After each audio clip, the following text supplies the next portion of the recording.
Welcome aboard, I'm Captain Wayne Canning. After more than 20 years working as a marine surveyor, I realized I have a vast archive of survey reports and photographs from many different kinds of boats. I felt others might be interested in the type of issues and problems I have found over the years, and what I thought of each boat that I had an opportunity to inspect. Most boat reviews only cover the good stuff, the kind of thing you can see at any typical boat show. A surveyor, however, digs deeper beyond the fancy woodwork and polished stainless steel to see how a boat is really put together and to hopefully find any hidden flaws. So join me as I review over some of the surveys I have done over the years. Hopefully you will learn how to spot hidden problems that most overlook, along with what makes a really good boat. Okay, in this first surveyor's notebook vessel review, we're going to be looking at a Catalina 36 MK2. This is a fairly popular boat. I think I've surveyed around 8 of these 36s over the years.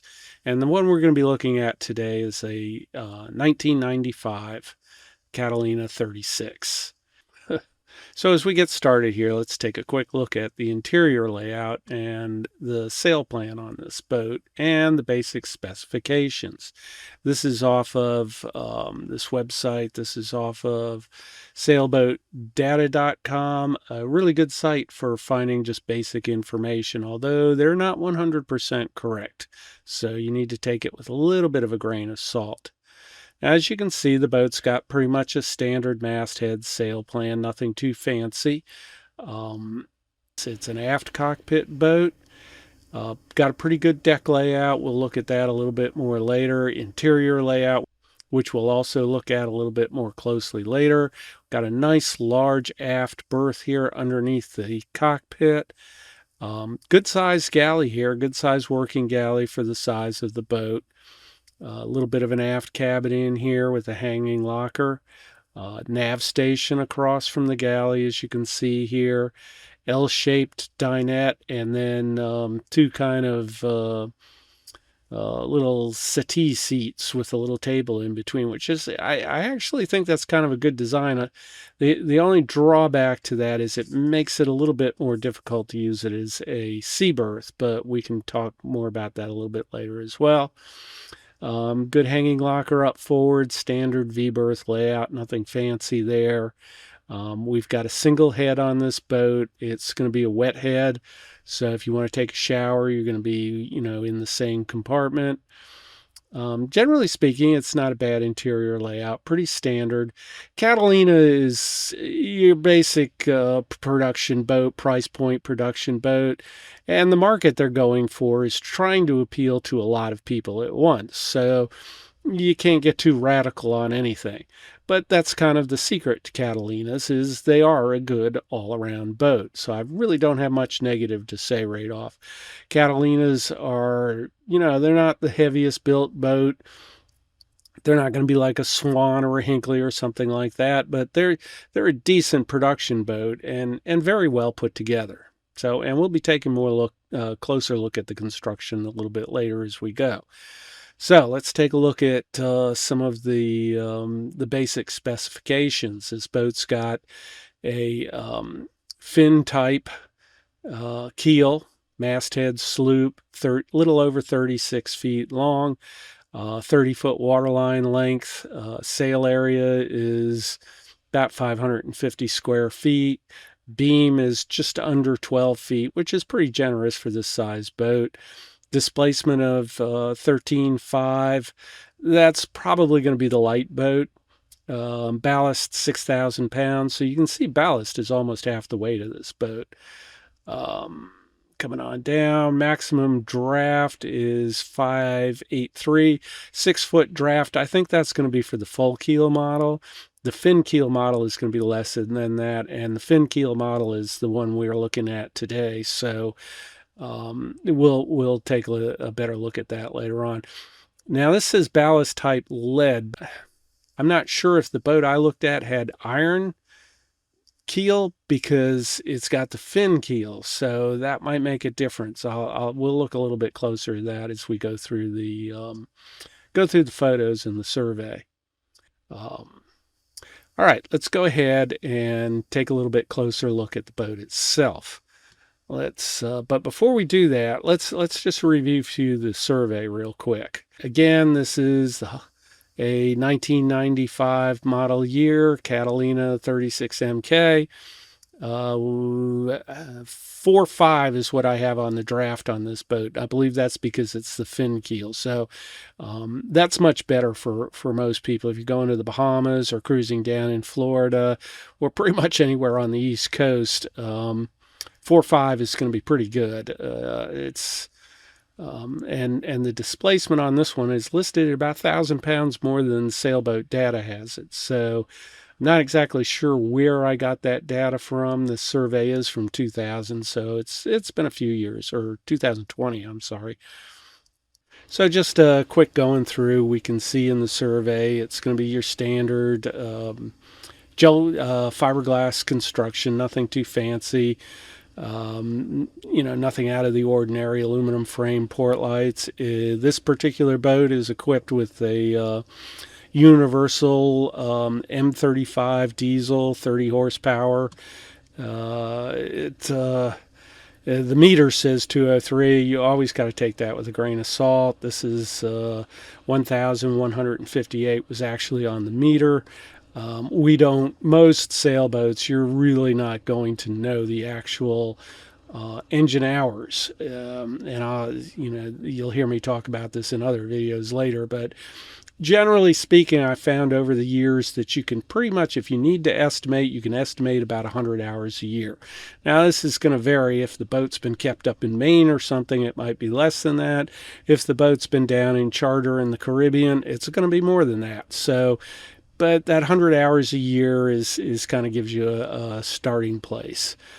So we had a full throttle RPM of 2850 with a speed of 7 knots, which is not too bad for a 36-foot boat. Cruise speed was closer to 26 with a 6.6 speed. Again, not too bad for a 36-foot boat. That's a fairly good, for a 30 horsepower motor, that's a pretty good cruising speed for this boat. And I'm guessing you'll get pretty good fuel economy on it. Okay, carrying on. Coming down here, we see we have a PSS dripless face seal for the propeller shaft, which we will also talk about more later. Steering is a standard Edison chain and cable, which is on 99% of this class sailboat out there. Okay, we have a 25-gallon plastic fuel tank, which I'm pretty comfortable with the plastic fuel tanks. It's the aluminum tanks and stainless tanks that tend to give you a little bit more trouble. 25 gallons is a little shy on fuel for long-range cruising, but it's not too bad again, it's a production boat, so that's not too bad. 80 gallons of water, which is really pretty good for a 36-foot boat. Great. That's plenty of water for your average weekend or week-long cruising. Should not be a problem at all, even if you have 4 people on board. 6-gallon water heater, again, should be adequate for 2 to 4 people on board for a weekend or long weekend or even a week away from the dock. Got one plastic 15-gallon tank for the Blackwater, which is not a lot. That might get you through a weekend. It might not. It just depends. So we've got air conditioning on this boat, so it's going to have a raw water pump for air conditioning. But other than that, it didn't have a raw water pump. Let's see. Okay. Hull standard round bilge with a winged fin keel, scoop transom, which is nice, standard raked bow. Anti-fouling paint was in good condition. There were no visible blisters on this boat, so all in all, it looked pretty good as far as that went. The rudder is spade semi-balanced FRP. So through hulls are plastic. Generally speaking, the Catalinas had plastic through hulls and plastic ball valves, which are generally pretty good. This boat was equipped with 4 Trojan 6-volt batteries and 1 starting battery, which I didn't particularly list. So standard, kind of power. It did have some solar panels down here, 240-watt panels with an outback controller, which is actually pretty good. That should handle you for most week-long cruises. AC system, it had a 120-volt AC system, standard US type connection. And it also had a Freedom 2000-watt inverter charger. Also pretty good standard setup. I'm going to talk more about the AC system a little bit later. You can see I have a recommendation on here. It had 116,000 BTU air conditioner, which should be plenty for that boat. Galley had a standard Adler-Barber 12-volt split unit system.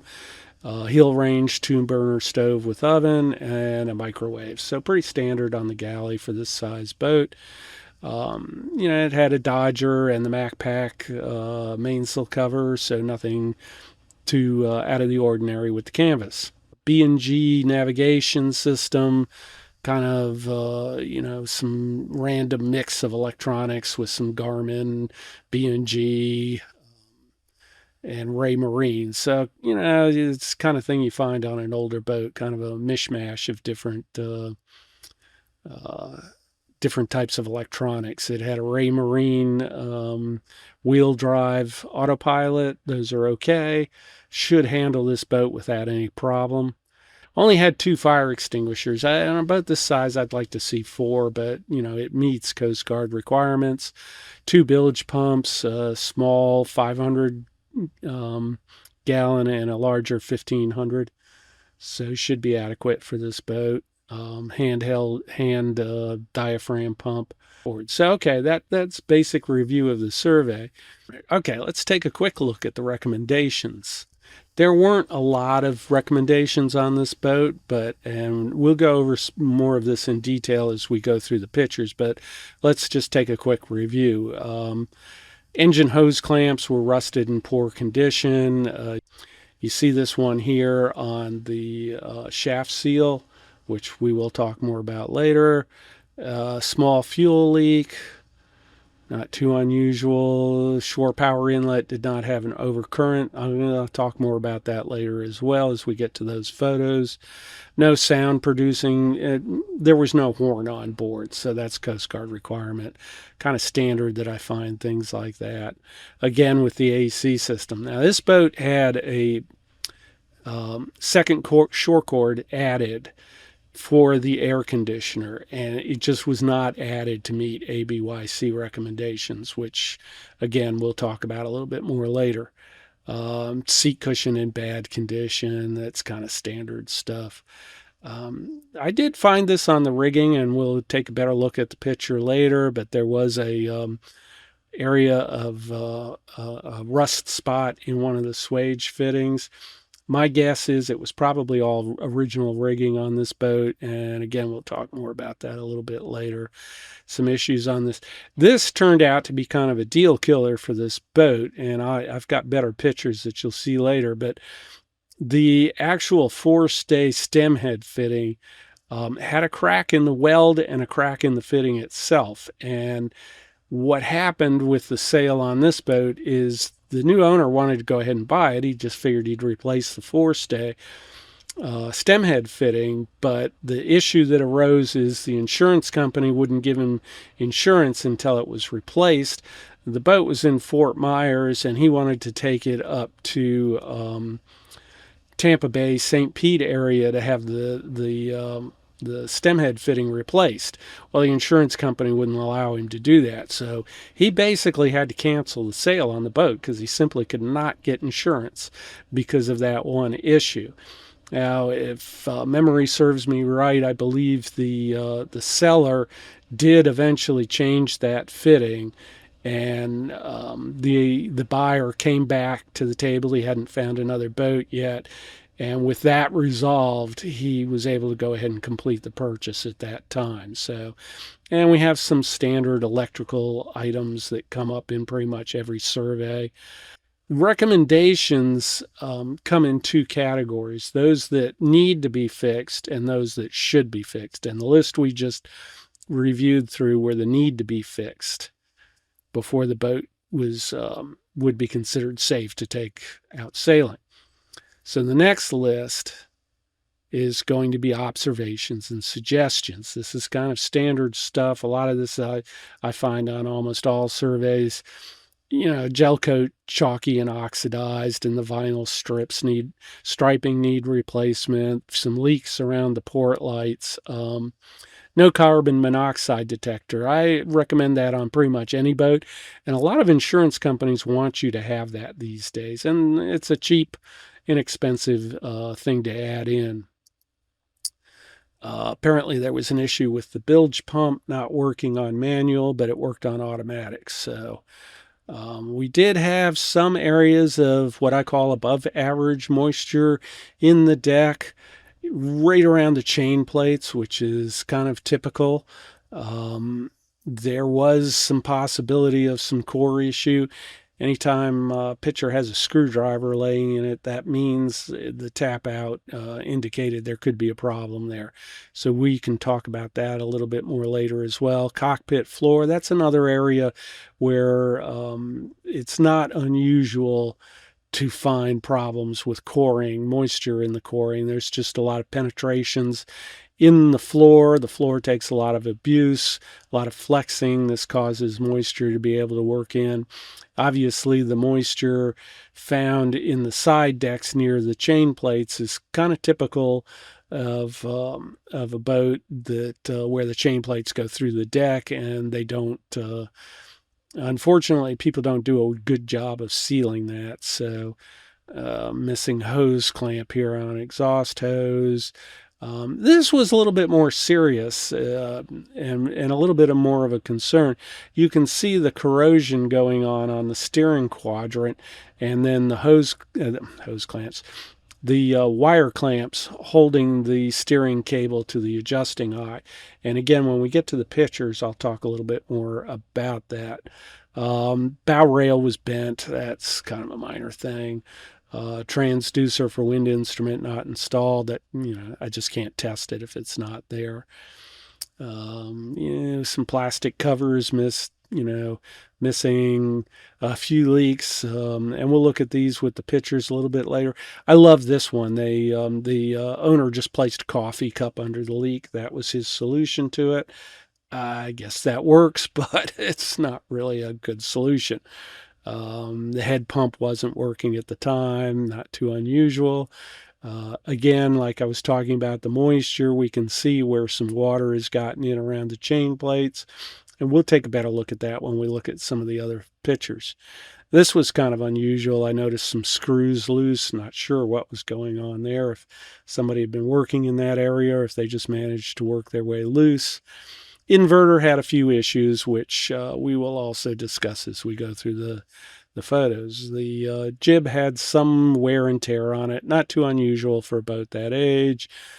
Fastener missing out of one of the bat cars. So all in all, the findings weren't too bad on this boat. Just a quick review of all of that. So let's go ahead and start taking a look at the pictures I took, and we can discuss things in a little bit more detail as we go along. All right, where are my pictures? Okay. All right, that's the boat at dock in Fort Myers, Florida, where on the West Coast, where I lived for a few years and did some surveying down there. Just looking at this one, just looking on deck, it's kind of a clean, nice looking boat. You can see this is bent a little bit. This was done in Fort Myers Beach. Again, not a bad area to be doing surveys. Standard canvas back here, stack pack. You can see it has davits back here for the solar panels. These boats are really pretty good. They got a nice open deck layout, easy to move around on. Nothing too unusual there. And, dockside appearance, the boat looked pretty good. It's early in the morning. Nice cockpit layout. You can see we've got the standard two princess seats in the back rail, which are always nice. Man overboard device hanging here. Split backstays with an adjuster over here. Nice big wheel. Nice amount of room to get around the wheel. So cockpit layout's not too bad. Looking forward, you got good visibility. Nice wide canvas. Again, a nice open deck for working on. Typical hatch up forward for anchor and windlass, which we'll look at a little bit closer. We'll just come through this. Nav instruments are fairly well placed at the helm.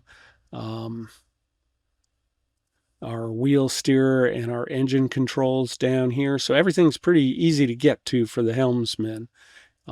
And keeps things out of the way. Nice little canvas cover over the main hatch. Okay, looking at the interior, sorry the picture's not a little bit better, but again, this is a fairly nice layout, fairly comfortable layout, good for 2 to 4 people, I would say. Double sink here. You can see we have a fairly roomy salon. I like these 2 seats over here on the starboard side where 2 people can sit and they can either dine or, a boat this size is you're mostly going to have 2 people on board. So this is kind of a comfortable little area. Somebody can sit and work with their laptop there without having to pull down this large dinette table. Keeps things a little bit more open and comfortable. Again, the only problem with this is you really can't use this. It's not easily used as a sea berth, although I do believe that table folds down. Okay, carrying on. There's another view of this here. Storage is okay in here. Having the port light here, it's nice to allow light in, but it kind of kills the storage in this area. So, same thing on the port side. But not too bad. Typical V berth, little shelf up forward. You got plenty of room, plenty of overhead. Nice layout. Head compartment, pretty good layout, pretty roomy. You've got a sit-down shower over here. You've got nice storage up in here. So pretty typical head, but fairly roomy for a 36-foot boat. Sorry, that one's a little dark. Okay. Yeah, nothing too fancy to look at here. Galley. Nice open galley. This is a pretty big galley for a 36-foot boat. You've got a shelf up above the sink. You've got a safety bar in front of the stove, which is nice. Lots of cabinets up above here, and then some storage space under here. Your refrigeration over here, and your microwave directly behind you. So it looks like a nice working galley. Again, for a 36-foot boat, it's a pretty decent layout. All right, we got a little bit of a quarter berth here, and which is, again, it feels fairly roomy. It's not too claustrophobic. They've managed to get a fair amount of height in here. We've got a couple of small port lights to let light in, which again keeps it from feeling too claustrophobic. Okay, just looking at standard teak and holly flooring. This is nice. I like this. This is right under the steps, and you've got really good access to this motor. You take that cover off, and you can pretty much get to most of the engine, which is nice. You've got your raw water pump up here. You can get to the alternator. The dipstick's going to be over here on the side, so you can get to water fill up here. You really can get to most of this engine pretty easily, which is nice. A lot of sailboats, you can't say that. Just another view of that. The engine seems to be well cared for. This is one of the things I look for when I'm doing surveys. First thing I always would do is get into the engine compartment and look in there. Both power boats and sailboats. If the boat looks great, but you stick your head in the engine compartment, it looks like crap. That's a sure warning that the owner spent more money on making the boat look good than actually run good. And that's the kind of boat that may cost you more in maintenance. You can see they've even done some touch-up painting on the mounts. So they've made an effort to keep this engine in pretty good condition. It looks like they've kept up with maintenance. Standard battery switch. I'd like to see a cover over that. ABYC wants to see a cover over that, but not a big deal. This black box over here is a voltage sensing relay, so you don't have to flip the switch every time you start the engine.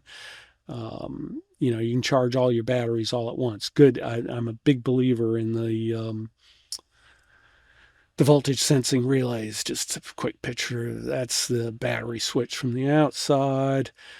Fuel filter. It's a Raycor filter, but I don't really like this particular type of filter with this assembly. It's got the plastic bowl down here and the filament element in between. You got to take this whole thing apart to take out this element. You end up spewing fuel all over the place. It's kind of a pain in the ass. I personally, when it comes to fuel filters, you just can't beat the Raycor 500.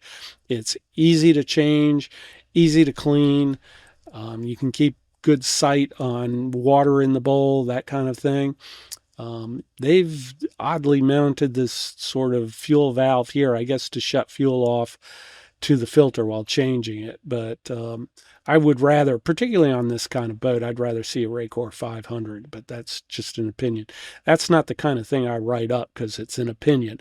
I might tell the buyer, hey, think about replacing this filter, but I'm not going to write it up in the report. I will write up the fact that this thing was leaking fuel here. That's an issue that needs to be addressed. All right, carrying on. Okay, here's our shaft seal.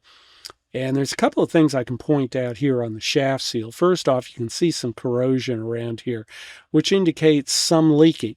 But if you look up here on the side, you can see a line there, and you can sort of see where the line comes down here. What that line right there tells me is that this thing is slinging water out when the engine's running. It's either leaking all the time, or sometimes these things will leak a little bit when you first put them into gear, or when you put them into reverse, they'll start to leak a little bit. But that line right there is a clear indicator that that seal is leaking. The seal may need to be replaced. And that's just, okay, another look at our fuel leak.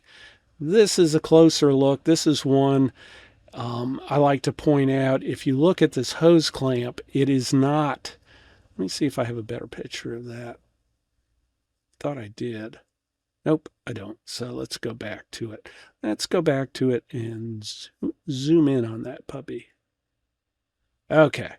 Yeah, you can see the salt corrosion on here. So this is obviously leaking. But look at this hose clamp. You can see the hose clamp is too big for the size hose. You actually see a little bit of water down here. The clamp is just too big. You can see this flat area is just going to put a flat in the hose there. And you can see the hose clamp is out of round here. So the problem with putting a hose clamp on that doesn't fit the hose correctly is it's going to squeeze the hose out of round, and it might actually cause it to leak rather than stop it from leaking, which is what it's supposed to be doing. So this hose clamp definitely needs changing out. And that's the kind of thing you need to look for on your boat, or if you're looking at another boat. Just real quick, I'm a little bit of a stickler. I don't understand why people can't use right size hose clamp. That thing sticking out like that's going to grab you, and that's like a dagger waiting to cut somebody's arm. Trust me, I know. I've been there, had that happen. This is the main breaker for one of the shorelines, and you can see it's just a single breaker. There's no branch breaker for the air conditioner. This is the only breaker for the air conditioner. Without taking this out, I can't tell if it's a double pole or single pole breaker. Now, ABYC wants a double pole breaker so that you're breaking both the neutral and the hot should the breaker trip.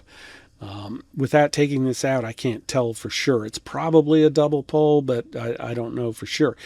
You want a single pole breaker for the branch circuit, which would be the air conditioner, so that you keep the neutral together in order to get that back to ground should there be a short, but you want to be able to trip the hot, the main. So it does have the reverse polarity light, which is something, but again, this was an add-on that was not properly done. We have one breaker here for the shore power inlet.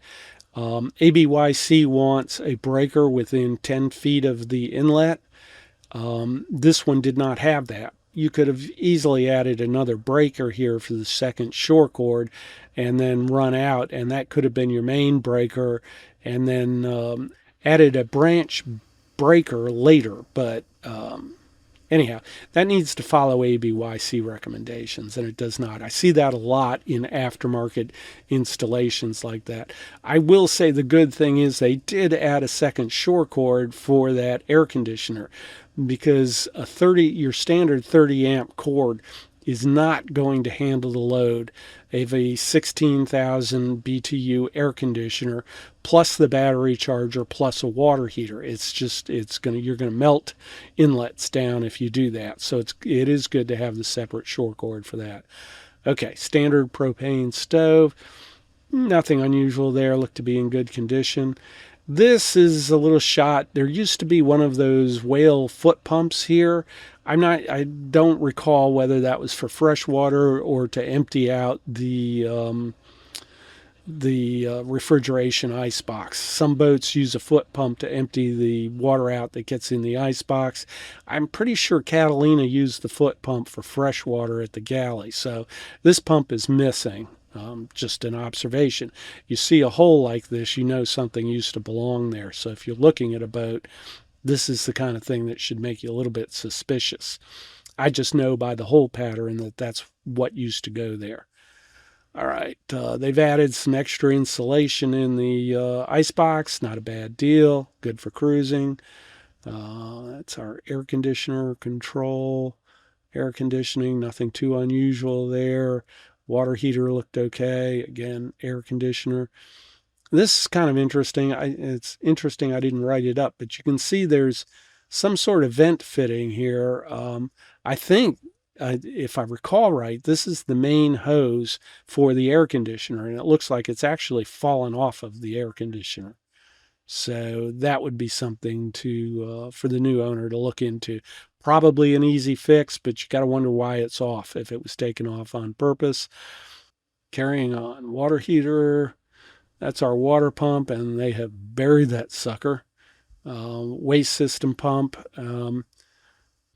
They've teed into that so that one can go to the deck fitting, and one end goes to the holding tank. One goes into the pump to be pumped out through here, and then this would go through, just bypass right on through to the deck fitting. Looking at the chain plates on the inside, you always, if you're looking for a sailboat, looking at any sailboat, always observe the chain plates on the inside. They'll tell you a lot. You can see signs of water damage up here. This tells us we've got a leak involved there.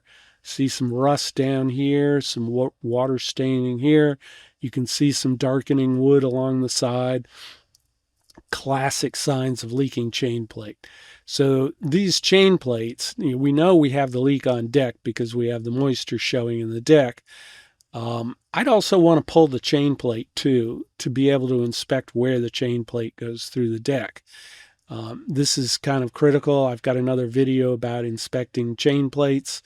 Where they go through the deck is where they get corroded, and that's where you can't see them. So just upholstery, another view of one of, don't know what that is. All right, leaking port light, right around the latch there. Could be the latch leaking, could be the seal. This is interesting. They used a rope for mass partner. I don't know that I've seen that before. It's probably got its pluses and minuses. I've always used wedges or something like that. Kind of unique to stuff a rope in there. Okay, yeah, this is my favorite. Coffee cup leak fix. You can definitely see where there's water coming down through here. This looks like a stanchion base. Catalina used on some of their stanchion bases. They had a tube welded onto the bottom of it that became the vent for the tank. kind of a clever thing, actually. I don't mind it, but clearly it's leaking, and sticking a coffee cup there is not really the right way to fix that. So that would have to be addressed. Um, you can see this is on deck. You can see they've got the typical caulking squished around the outside of it. You see that on the chain plates there. That never fixes the leak, but temporarily. But it's a sure sign there's a leak in the boat when you see they've smeared caulking on the outside of it. I do like that they've labeled what their hoses and seacocks are. That's a good thing to do. They appear to be in good condition. One of the bilge pumps, head again. Here's another thing that's interesting to observe is you see the gap on this side of the door and the gap on that side of the door. Now, this is not too unusual on sailboats, and I'd say don't panic if you see this, because fiberglass boats do move and flex over a period of time. But it is something to make a mental note of and kind of keep in mind when you're looking at other things. Something has definitely shifted here a little bit. All right, and you see a little bit of damage to the wood here. That we have a hatch right up here. That's kind of typical because the UV rays get through and kind of sunburn the woodwork there. It's usually more from UV than any sort of leakage. You can see they've got a screen there, but again, that's fairly typical and nothing too alarming. This is fire extinguishers. Generally speaking, you can tell the age of a fire extinguisher because it's stamped into the bottom. At least if it's a decent fire extinguisher, the age should be stamped into the bottom. Fire extinguishers should be replaced every 5 years regardless. So just a note there. Another one, and we'll come back to that. Just laying the fire extinguisher down like that, I don't think is a very good idea. Coast Guard at one time would not approve a fire extinguisher unless it was mounted in a bracket. Now, they've since done away with that particular regulation, but I think it's a good idea. First off, if you have a bracket and the fire extinguisher is mounted in it, you always know where it is. If you just throw it in a shelf like this, you don't know if it's going to get moved. Somebody else is going to move it. They needed the shelf, one thing or another. And suddenly a fire breaks out and you don't know where the fire extinguisher is anymore. You're panicking, digging around looking for a fire extinguisher. If it had been mounted in its bracket where it belongs, you would have been able to find it easy and fast. So there's a note on that. This is another high-tech leak repair. You got to love things like this. It's almost like they went to more trouble to put this towel around the hose with the wire ties and everything than it would have been to just fix the leak. But whatever. Anyhow, clearly we have a leak there, so we'll carry on. A little bit of water damage. Again, this is weird. This is where the bulkhead comes up to the top, and you can see these 3 screws are loose. I have no idea why they were loose on this boat. It almost looks like somebody was doing some work or something there and just didn't put the screws back in. Although I have seen screws work their way out over a period of time just from movement of the boat. So I'd want to keep an eye on that. Don't run into that kind of thing too often. A little bit of sign of leaks here above the bulkhead. Not sure if that's condensation or what. I'm probably judging by color and everything. I'd wipe it down. It might just be condensation, but you'd have to keep an eye on it. Again, signs of leaking right around the chain plate. You can see the wood is water damaged right here. You can polish the crap out of that, but you can't get rid of that water damage on the wood. Okay, this is the inverter. I think I have a better picture of this. This is interesting. They've got the grommet for where the wire goes through, but they just left the grommet in the middle. I'm not sure why. Also, if you look at this over here, this appears to be the negative cable, and I'm a little suspicious about what's going on over here. That might bear a closer look. Okay, so I was wrong. There's our grommet. I don't even know why that's on there. And this is actually the positive cable. See, we wouldn't have known that. That needs to be, that technically should be a red cable, but if nothing else, it should be better identified as a positive cable with some red heat shrink over it rather than that just bit of electrical tape. Another issue we have here is this wire that's attached to the case ground right here. ABYC recommends that the case, the inverter case, be grounded, and they want it to be grounded with the same size cable as the DC ground. In other words, you'd want a big ass cable like that. Their rationale and thinking for that is if there's a DC short, then that would carry it from the case back to the main negative ground. I have mixed feelings on that personally, but clearly this ground is undersized. It should be at least a number 8 wire to carry an AC short. DC shorts aren't really the type that are going to kill you. They're going to set the boat on fire, but they're probably not going to kill you. Whereas an AC short will kill you. So you want to make sure that you have a good case ground on this inverter. I can tell you as a surveyor, I've reached into an engine compartment, laid my hand on the case of a water heater or an inverter, and immediately gotten zapped. So you want a good heavy ground to take any short back to the path to ground.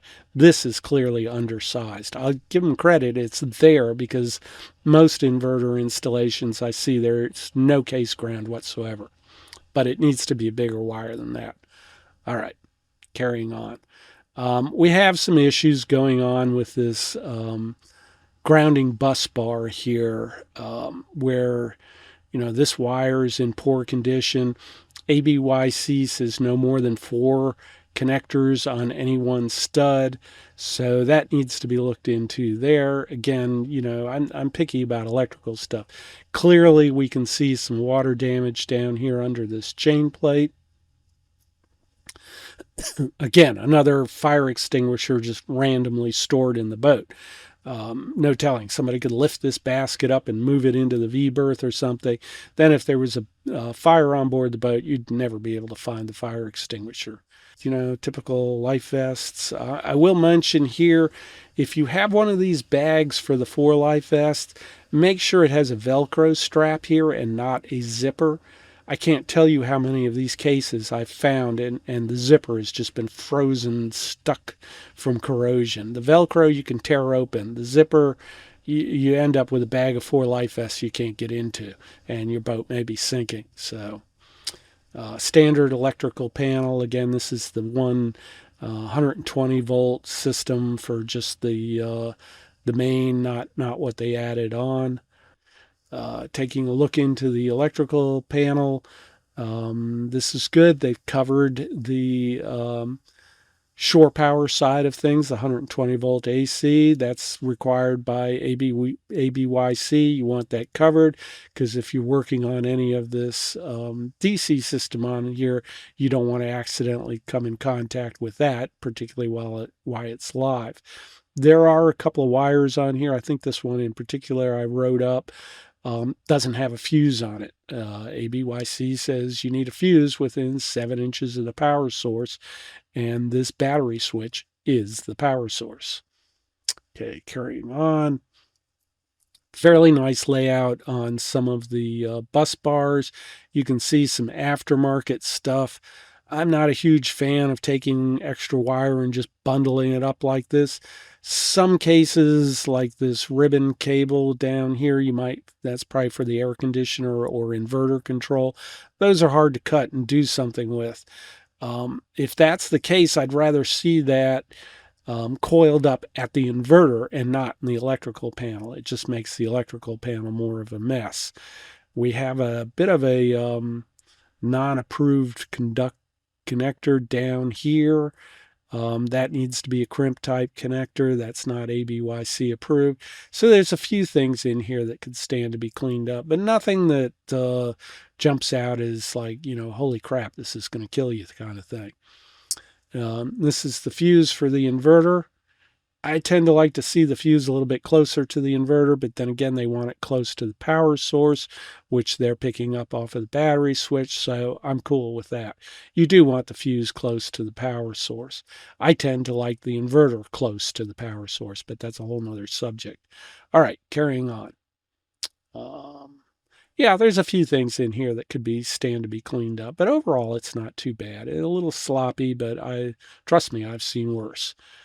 We got a bit of rust going on these keel bolts. I might want to look into that a little bit more carefully, clean them up and check them.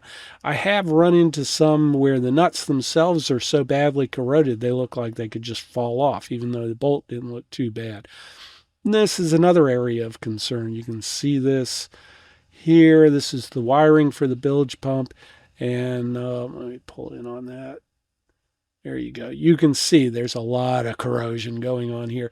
And interestingly enough, they've used heat sink connectors, but didn't bother to heat shrink the material. This one here doesn't even have any insulation on it. This whole thing needs to be replaced. There's no reason it should be just a few inches above the bilge pump. This needs to be up out of the water as high as possible. And again, use heat shrink connectors and then use something like Scotch coat or some other coating to put over that in order to protect it from corrosion.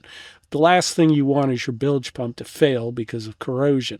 And you can see somebody's actually been working in here because the screw is in better condition than the others, which indicates to me that they've taken that off, but then they left the rest of the crap there. If you're going to work on that, clean the whole freaking thing up. All right. Just another view of that. Again, this bus bar here should have been raised just as high as possible. Maybe put it on top of that stringer. Get it as far out of the water as you can. I like these screw type connectors for bilge pumps because it makes testing and troubleshooting and replacing easy, but that one's just too close to the water and is not protected. Okay, this is just a little side note as we were doing our sea trial. There you go. That's what happens if you don't do your bilge pump right. Okay, carrying on. Pulling the boat out of the water, standard spade rudder. He's got the feathering propeller, bottom of the boat, bottom of the keel. See, this is what I was talking about. I wasn't sure if this keel was iron or lead. Well, that's clearly, let me zoom in on that so you can see it a little better. That's clearly rust there, which makes me feel like this keel is iron and not lead. But it's unless you really remove bottom paint, and owners never liked me scraping bottom paint off. It tended to piss them off, and because they'd have to fix it. So I get it. That's one of the limitations of surveyors is we can't do any damage. We can't do any destructive testing. All we can do is observe and point out clues like that. We've got davits back here with our solar panels, nice scoop transom. Fortunately, they were smart enough to put the gas container on the back like that. Too many of these things I find stored inside cockpit lockers, which aren't designed for gasoline. Okay, we talked about this earlier. This was the deal killer, so to speak. We'll circle around to this. We don't need that. We don't need that. A little bit of a close-up. Looks like some repair was done here. You can see this splattering of paint here. That's overspray. So I'm guessing they've done a repair here. You can really see it in this area. I don't know if zooming in will help a little bit, but you can see it's got the orange peel on it right here, a few hairline cracks that aren't properly filled, and again, the indication of overspray. This is a clue, and we'll take another closer look. Yeah, you can see this here. All of this looks like it's been repaired, which leads me to believe they may have crashed into the dock a little bit too hard. This is, as we look at the stem head fitting, and this is critical, and this is the kind of thing that can be hard to spot. The weld is actually cracked all the way down here. And you see in here, that's pit corrosion. So this whole stem head fitting needs to be replaced. And whether that was damaged from an impact with the dock or not, I don't know. When you take that stem head fitting off, you might learn a little bit more about what kind of repairs were done there. but there were clearly some repairs there. See this? You can see this crack. It comes all the way down along here and all the way up here. This is getting ready to crack all the way across. And when it does, bye-bye forestay. And then you've got the forestay out there flopping around with a big, heavy roller furling drum on it. That thing will kill you. Trust me, I've been on boats where that's happened, and it's scary. All right. Again, another view of that crack, and you can see that crack comes all the way down the weld. My guess is I couldn't see it from under there, but my guess is it runs across as well. So these are the things that, a good surveyor is going to catch this. A bad surveyor won't. But I got suspicious looking at this when I saw that overspray on there. Something was going on, and that caused me to take a closer look at it. This is something, I'm looking at this with the boat out of the water, standing on a ladder. This is not the kind of thing you can easily see leaning over a bow pulpit to look at it. This is the kind of thing you want to take a close look at while the boat's out of the water. And if the surveyor doesn't, he's not doing you any favors. Just a look at the propeller strut. Oops, went too far there. Another view of the boat. Another view of the helm. I like this. They've got the little red and green things that they can flop around so that when you go in and out of the ICW versus other waterways, you can know which side to keep the red on. See that on a lot of boats. So it can get a little confusing when you're doing the waterway. All right. Just a quick check of tacks and instruments as we're going. Want to make sure that when the engine's running, we've got about 13.5 volts, which is perfect for this. If it's not 13.5 volts, if it's down around 12 or something, your alternator is not correctly charging. Tachometer working, boat speed showing good. Engine temperature, let me pop back here. It's a little cool at about 170 for a freshwater cooled engine, but these gauges can be off a little bit too. I usually use, when I'm on a survey, I'll use an IR thermometer to verify engine and transmission temperatures. Okay, carrying on.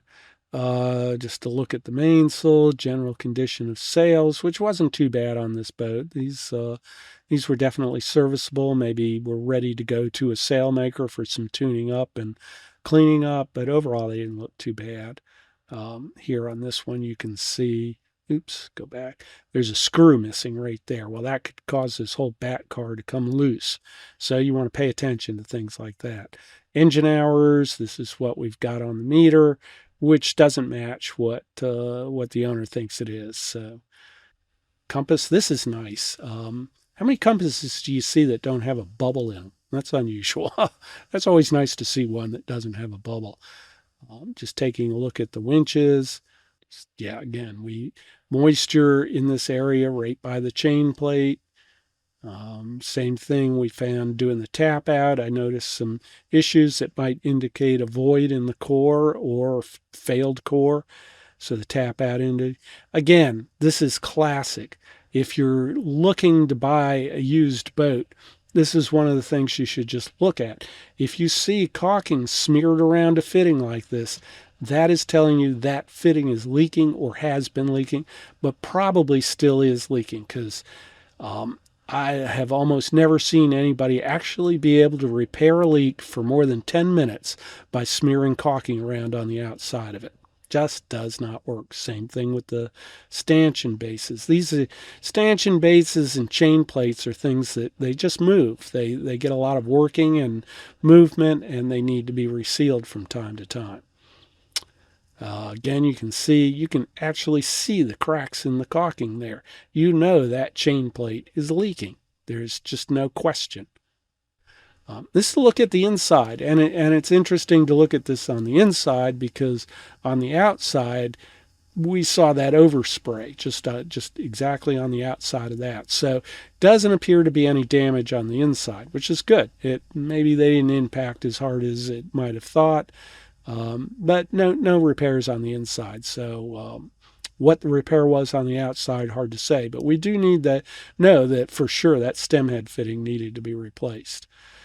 Typical spotty black mold in an anchor locker. Be hard pressed to find a boat that doesn't have that. Again, tap out area indicated voids. Cockpit floor showed a little bit of high moisture, fairly typical.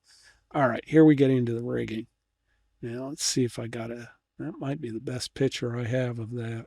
Yeah, it's hard to get pictures of these rigging screws. The camera wants to focus on things that are in the background. That's why I have my hand there. But you can see this little spot of rust. This spot of rust didn't start from the outside. It started from the inside of the fitting and has worked its way out. That's why you really want to be careful about things like this. You see a little spot of rust and you go, it's just a little spot of rust. No big deal. It is a big deal. That started from the inside of the fitting, which means there's water and corrosion going on the inside of that fitting. You have no clue how bad it is on the inside. It's got to be reasonably bad if it's worked its way from the inside out. So that would be a concern to me. Little bit of play in the gooseneck fitting, nothing too serious. Adler Barber refrigeration unit in the aft cockpit. Vented loop here. This is probably for the engine raw water intake, and you can see it's clearly leaking. You want to be careful about this. If it's leaking water out, that's fine. That's just going to make a bit of a mess. It's got to let air back in order to work. And if it's failing and leaking water out, it might not actually be letting the air in. So that definitely needs to be serviced, or you could end up with getting water in your engine, which could ruin your day. This looks like a little repair or something on the underside of the deck. Not sure what's going on there. Didn't seem to be a big deal though. This exhaust hose doesn't look like a big deal. You see the clamp is loose here. I think I noted this, I remember this from on this boat, is because exhaust hoses kind of pulse and move as the exhaust water goes through them, and that they'll wear on the fiberglass structure. And I've actually seen hoses wear completely through over a period of time. So you want to make sure that your hoses are all secured fairly tightly. Not thrilled with storing this anchor right here where it can damage these water fittings, but you probably should put a cover over that, because you can see those could easily be damaged. Also, something down here to prevent this stuff from sliding underneath here where you really can't hardly get to it at all. You can see there's not even sure the guy knows he has an extra shore cord under there. We can start to see the quadrant, and we can start to see something's going on there. Here things are getting a little bit more serious. You can see this aluminum quadrant is badly corroded. Our clamps on the steering cable are badly rusted. This is the stop for the steering. If that thing took a hard stop, I'll bet it would break that quadrant, because that quadrant looks like it's Swiss cheese at this point. Yeah, you can just see what's going on here. You got a steel stop on top of aluminum, and this whole thing needs to be cleaned up and replaced. Yeah, that's just, look at all of that corrosion. We're getting water in here from somewhere. I'm not sure where or how that got so wet, but we're definitely, that I'd want to take a look at, and honestly, I'd probably want to pull that quadrant. I'll bet if you did pull it, you'd find that it would just crumble in your hands. Also, another thing that's you need to pay attention to with steering systems is this is out of line here. You can see this cable comes down, and then as it exits the quadrant, it takes a turn down. That's going to put chafe on that cable, continuous chafe on that cable, and that could eventually cause that cable to fail. Also, it looks like you have some wires and hoses that are really not secured, that are running very close to moving parts. That's definitely something you'd want to fix. Now to look at it, more angles of that definitely look like an issue. Propane system, nothing too extraordinary here. A little bit of weathering, wear and tear, but it looks like it meets requirements.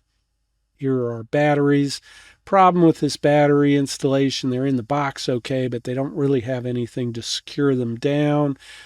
Color coding on the cables could be better. Yeah, I just review that over with ABYC standards. Well, there we are. We're back to the dock again. So overall, this wasn't a bad boat. Catalinas are pretty decent boats. I've always liked the Catalinas. You may find that there's some issues around the chain plates, which is fairly typical on a lot of sailboats.